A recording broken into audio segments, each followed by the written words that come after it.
Hello everyone, I am Rhoda and welcome to Rhoda Cards.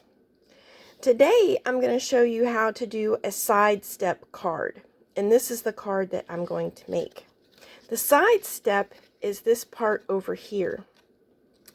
It kind of folds out so it looks like steps, and then when you decorate it, you're going to, it'll set up like this, but you'll see it like this.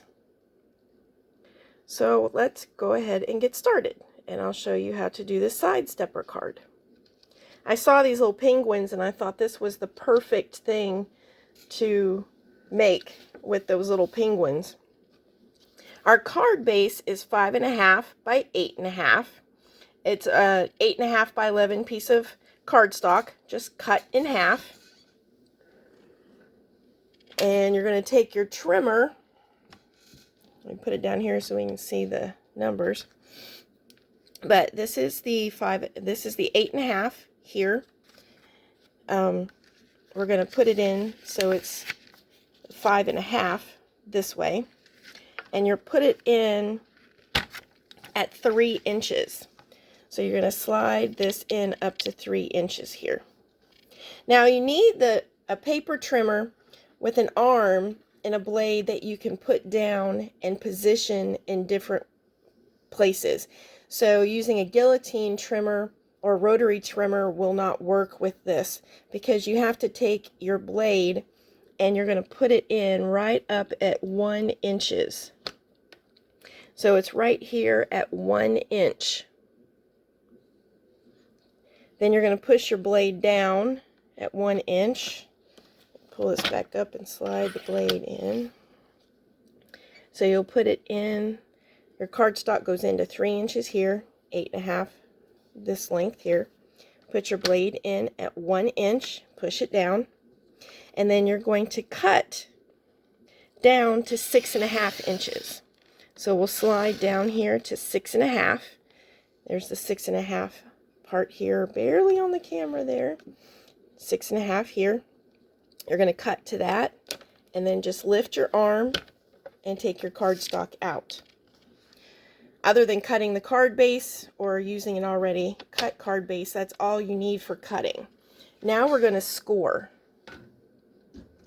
So I'm going to get my scoreboard, and we're going to score this. I'll move this into the camera so we can see the top measurements here.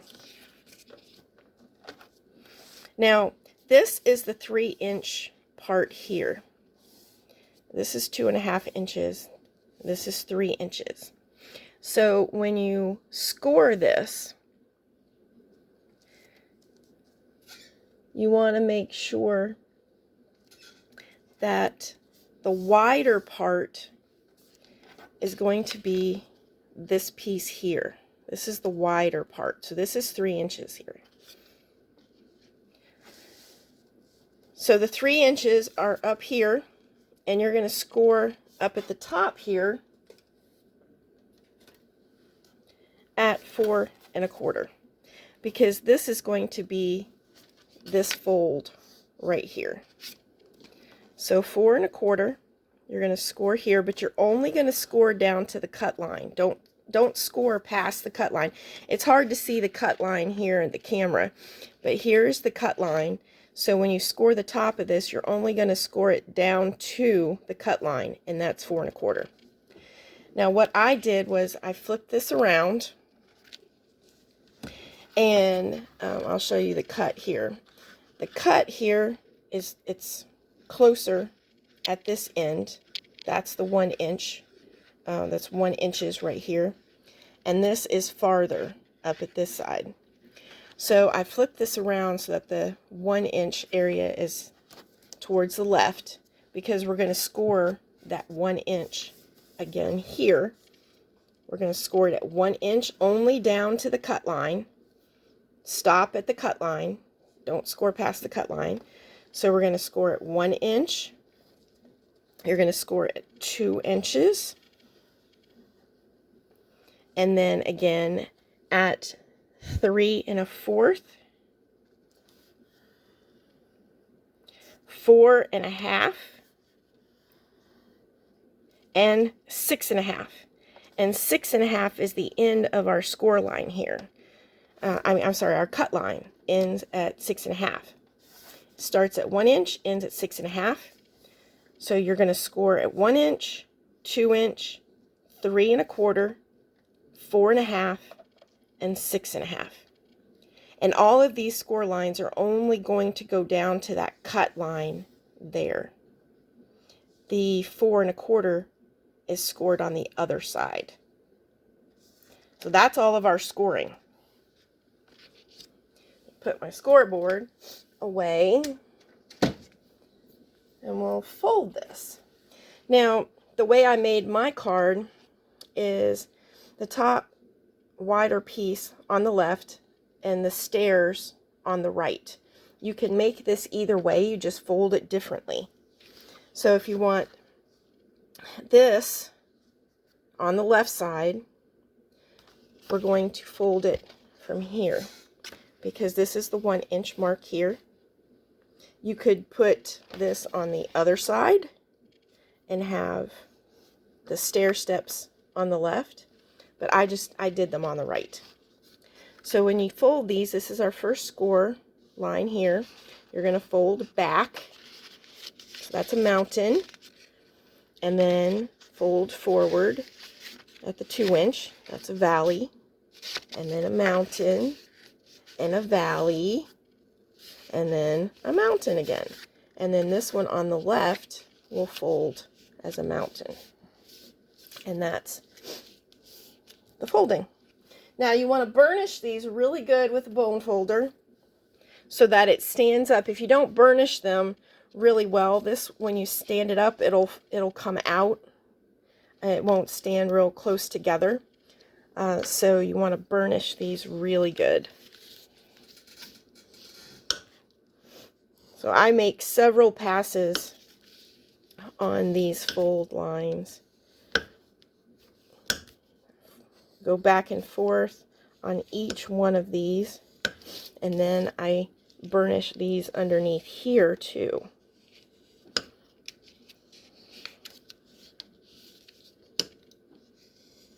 This is the hardest part, I think, is burnishing these score lines. But you want to make sure that they are really good and tight for the card to stand up properly. So that's what it looks like. So when you cut it and you score it and then you fold it. I'm going to show you again another one. So this is our piece. We cut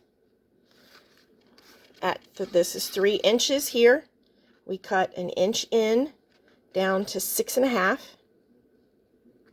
And then on the 3 inch side, we scored at 4.25. And then on the other side, the 2.5 inch, we scored at 1 inch, 2 inch, 3.25, 4.5, and 6.5. I know the score lines are hard to see in the camera. But again, those score lines were at 1, 2, 3.25, 4.5, and 6.5. That's the most difficult part, is getting the right score lines and then getting it all burnished down. So that's our base. That's our base part. I'll set that aside for a second.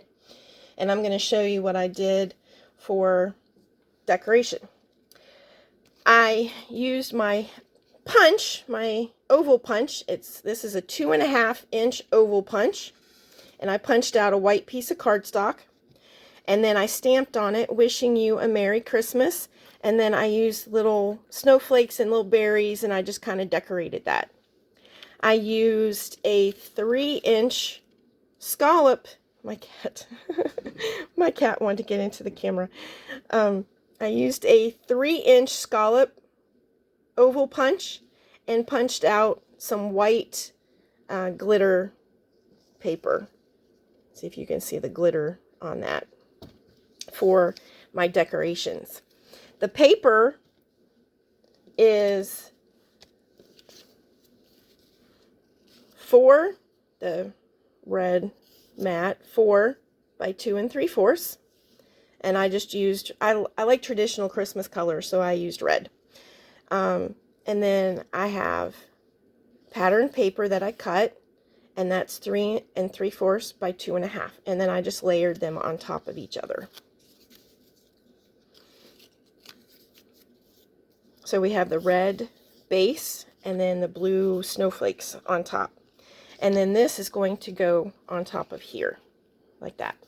Now, before you fold this, I used a stamp and stamped this little squiggly line because the the penguin here is ice skating.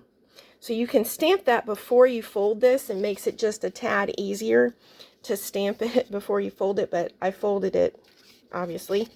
So I'm going to go ahead and stamp that real quick before I put my mat on here.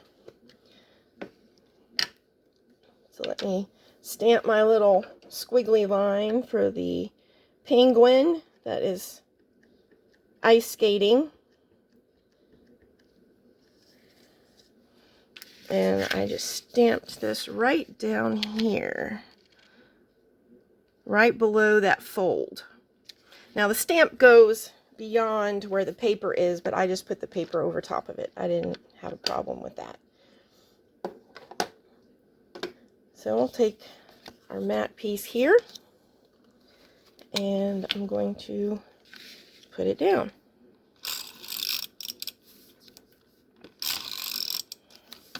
And then I just put this right over top of this, centered that right here, and glued that down. And then we've got the little squiggly line here for the ice skater.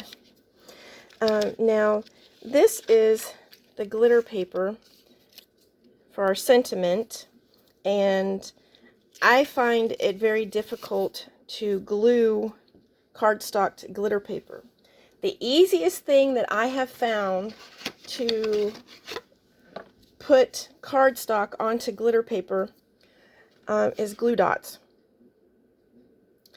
I think the glue dots are the easiest thing to use, and they work. They actually stick to the glitter. So I just took, I don't know if you can see the glue dot, but I just put that right on there. I put 2 of them on, one at the top, one at the bottom. And then I just put it on the glitter. And I have just found that this works the best. It actually sticks to glitter and it stays put. And then I just use my adhesive, and I put this on here. Right, I just centered it right in the middle there. Now my penguins, I have already stamped them and cut them out, and I colored them. Again, I like traditional Christmas colors, so I just use red and green. I'm going to show you the stamp set that I used for the penguins. This is Close to My Heart stamp set, Winter Penguins. And I just thought these penguins were so cute, and when I saw them, I just knew I needed to do a stair-step card with them. They have the penguin stamps and also the dies, so I just used the dies to cut the penguins out after I stamped them, and then I colored them. And the sentiment, I wanted the sentiment to be portrait. There's a couple of really nice little sentiments with the penguins, but they were landscape, and I wanted something portrait. So I pulled out this stamp set, which is the Jubilee Crew, also from Close to My Heart. And this one has stamps and dies too. But it had the Wishing You a Merry Christmas, and I wanted to use that one because it was in the right direction for what I wanted. So those are the stamp sets that I used. So I've already stamped those, die cut them out, and colored them. So this is our base now with our sentiment to the left. I'm going to refold these back, get my little penguins out here, burnish these down again, and we're going to glue these little penguins on. Now I used liquid glue for this because we're only going to be putting glue on little certain areas of the penguins. You don't want to glue the entire penguin down because then you're going to have glue sticking out the back and there's nothing going to be behind it. So I'm going to put my little ice skater down here, and he's going to go like this. And if you notice, most of him isn't attached to anything. So I'm just going to put a little bit of glue on this foot and this little wing there. And that's what's going to hold him to the card. I just put a little bit of glue on his foot and on his wing. I'm using Barely Art glue. It holds really well, and it's very precise with a little tiny tip, so it's easy to put on little areas. And so just hold his little foot and his wing down for a few seconds. And then again, when you flip him over, he doesn't have glue all over the back of him, so he's not going to stick to this other part, just to the front there. My cat really wants to get into the camera today. She's feeling left out, I guess. Now this guy is going to go on the back, so I'm just putting glue down along his feet, right down at the end. And I'm going to put him right up here, and he's going to glue right down in the back. And I'm just putting his feet down, again, so there's no glue coming out the back here. And just press him down for a couple seconds. And then this little penguin with the little present here is going to go in the middle step. Again, I'm just putting glue down at the very bottom, because that's what's going to get glued to this little step, is just his little feet at the bottom. And just hold that for a couple seconds. And then you have all three penguins. And it stands up. And you can see all three little penguins. And that is a simple side step card. I hope you like this card. I hope you give it a chance. You can do all kinds of different cards for this. You can make it into birthday cards, fall cards, Christmas cards. You can do all kinds of things with the stair step. You can decorate it lots of different ways. You could put some glitter over onto the side for snow for the penguins. I decided not to do that. A lot of people don't like glitter. I love glitter. But I just decided not to do it this time. I just didn't think it added enough to it to do that. So thank you for joining me for this tutorial today. I hope you enjoyed it, and I hope you give a side stepper card a try. And you have a wonderful day, and I will see you in the next video. Thank you.